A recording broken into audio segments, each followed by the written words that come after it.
Hey everybody out in YouTube land, my name is Mike and I love guitars. Do you know what today is? That's right, it's another new amp day. Let's do this.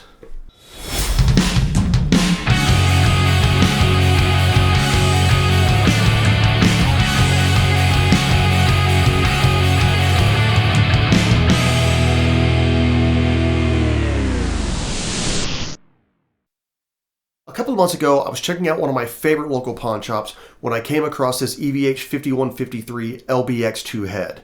Their asking price was a little high. Actually, it was retail, but when I pointed that out, they immediately knocked 40% off. At that point, I really didn't have any reason left to not put the amp on layaway.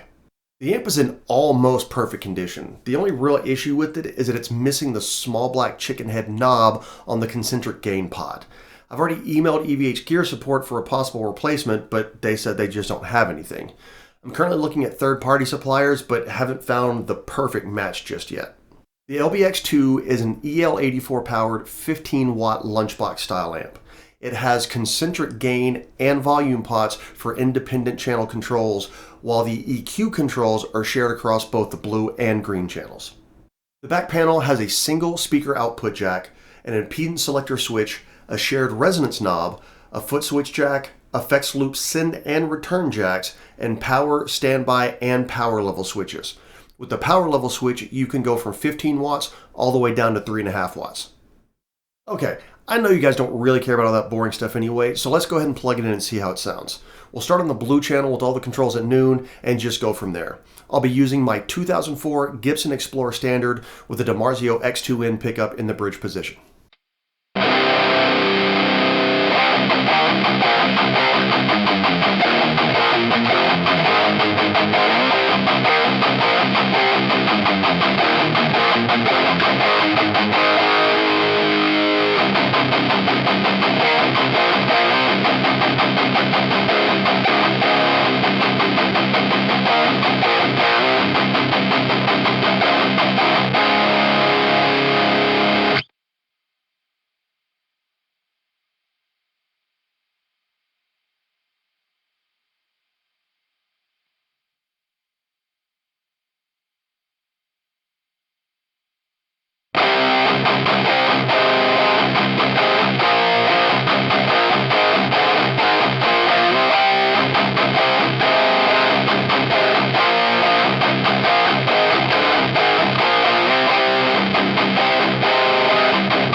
Okay, well, this amp is pretty awesome, guys. Really beastly tones in a very small package. On my 50 watt, I usually keep the gain at about 10 o'clock, and this amp really isn't going to be any different. Anything higher than that, I just have a really hard time controlling all the noise, and in fact, for this demo, I had to use a noise gate just to keep things under control. I'll do a more in-depth demo soon and compare it to my 50 watt just to see what kind of tonal differences there are between the 6L6 power tubes of the 50 watt and the EL84s of this 15 watt amp. This is only my second lunchbox style amp, and I have to say I'm a really big fan of the form factor. They never sound exactly the same as the full-size versions of the amps, but they get really close at a reduced cost and a reduced footprint. For a collector like me, both of those things are big pluses. I definitely plan on picking up more lunchbox amps if I come across them at a good price. Well, that's it for today, guys. Be sure and check back soon to see the full demo and comparison video. Blueberry burst, silver burst. I can't decide, man. Oh, hey! Thank you guys so much for watching. If you enjoyed the video, please consider liking and subscribing. And remember, keep playing your guitars.